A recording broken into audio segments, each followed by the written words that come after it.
জোস গাইস জোস, মানে ফিলিং হাই ম্যান। আসলে এরকম একটা জায়গা, আসলে এরকম একটা R15 V4 রাইড করতে অনেক বেশি মজাই লাগে। আসলে এক্সপ্লয়েট করার মতো না, আসলে অনেক বেশি জোস লাগতেছে যে এত ফাঁকা একটা রোডে R15 V4 রাইড করতেছি, তাও আবার ইন্দু ভার্সন। ও মাই গড, তাও আবার এরকম ফ্লাড লাইটের আলোতে।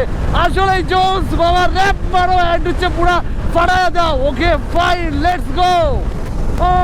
আসসালামু আলাইকুম এভরিওয়ান, সবাই কেমন আছেন? আশা করি সবাই অনেক বেশি বেশি করে ভালো আছেন। অ্যান্ড গাইস, চারিদিকে দেখতেই পাচ্ছেন হচ্ছে পুরো ইয়েলো লাইট, অ্যান্ড ইয়েলো লাইটগুলো হচ্ছে একটা হেরিটেজ।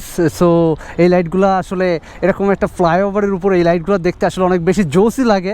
সামনে আছে হচ্ছে একটা মসজিদের মিনার, এদিকে আছে হচ্ছে বহুতল ভবন যাকে বলা হয়। অ্যান্ড গাইস, আমার সাথে কিন্তু আছে, আপনারা দেখতেই পাচ্ছেন যে মাই বিস্ট KTM Duke 125। অ্যান্ড এদিকে আছে হচ্ছে, বুঝতেই পারতেছেন যে মক্সি ফ্লাসার থেকে ডিআরএস মারতেছে, অ্যান্ড কালার ভেরিয়েশনও আছে। So this is R15M in the version. Almost দুইটা বাইক আছে এখন সাথে, অ্যান্ড সাথে অনেকগুলো বাইক ছিল বাট তারা অলরেডি ডিটাচমেন্টে চলে গেছে। অ্যান্ড গাইস, এরকম একটা প্লেসে এরকম দুইটা বাইক আসলেই অনেক জোস লাগতেছে। অ্যান্ড গাইস, এই যে ফ্লাইওভারটা দেখতে পাচ্তেছেন, যে এই ফ্লাইওভারটা আসলে অনেক বেশি ইন্টারেস্টিং একটা ফ্লাইওভার। সো এই ফ্লাইওভারটাই একবারে জ্যামজট নাই বললেই চলে, বাট এই ফ্লাইওভারটাই এন্ট্রি করতে যেটা জট খাইছি সেটা আসলে বলার বাইরে। কজ হচ্ছে ফ্লাইওভারটা থেকে যখন আমি ফ্লাই করব সেই মুহূর্তে হচ্ছে একটা অ্যাক্সিডেন্ট ঘটছে। আই মিন এই ডিভাইডারে একটা পিক আপ মাইরা দিছে। সো ওই পিক আপ মাইরা দেওয়াতে ওইখানে পুরো জট লাগাই দিছে, ওখানে পুলিশে পুরো লক করে দিছে। সো এই কারণে হচ্ছে এক্সট্রা আরও 15 মিনিটের জ্যাম ঠেইলা, তারপরে হচ্ছে ঘুইরা উল্টা, তারপরে আবার আইসা এই ফ্লাইওভার উঠতে হয়েছে। সো এই জন্য একটা প্যারা খাওয়া লাগছে। অ্যান্ড গাইস, এতক্ষণ কিন্তু আমি রাইড করছি KTM Duke, সো ওখানে কোনো ফুটেজ নাই। বাট এখন রাইড করবো হচ্ছে R15M ইন দ্য ভার্সন যেটা। সো হচ্ছে এই পুরো রোডটা আর হয়তো ওভারঅল 6 থেকে 7 কিলোমিটার আছে। সো গাইস, অ্যান্ড সরাসরি চলে যাবো রাইডিংয়ে। অ্যান্ড হচ্ছে আপনারা একটু এনজয় করতে থাকেন, একটু এক্সপ্লোর করতে থাকেন আসলে এরকম ফ্লাইওভার, এরকম একটা ফাঁকা হয়েতে আসলে কেমন ফিল হয়। So let's go. By the way guys, গাড়ির ককপিটে যাওয়া যাক। ওভারঅল পিছনে কোনো না থাকাতে আসলে পিছনের সিটগুলোতে একবারে পুরো ধুলা হয়ে গেছে। গাইস, KTM Duke কিন্তু অলরেডি এক্সচেঞ্জ করে ফেলছি।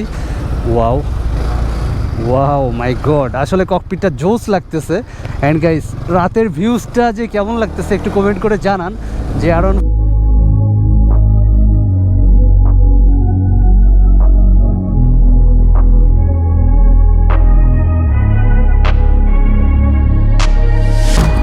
changing who I am, I'm making a new plan, rearranging my life and I won't look back ever again.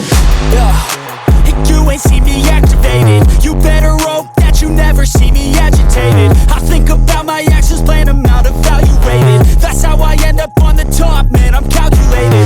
My mind's a weapon, my body is the engine. I'm never second guessing, I just do what I was destined. Cause I feel I got the blessing, persistence and obsession. That's how you keep progressing, I already learned that lesson, yeah.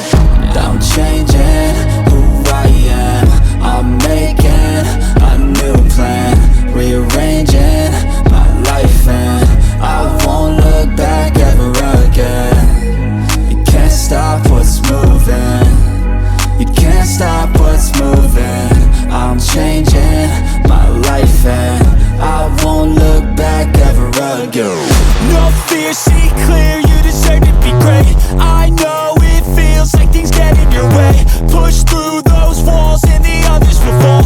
Sit up, stand tall, you can get through it all. I need some energy, anxiety's no friend to me. I have a short memory, I don't really remember things. That's how I move on, that's how I stay strong. A new day's on, I'll keep moving right along. So guys, আজকের video এখানে শেষ করে দিচ্ছি। এখনও আমার channel যারা subscribe করে নাই, must be subscribe my channel, cause this is your life, dot mind. So সবাই ভালো থাকবেন অ্যান্ড সুস্থ থাকবেন। Tata, good by.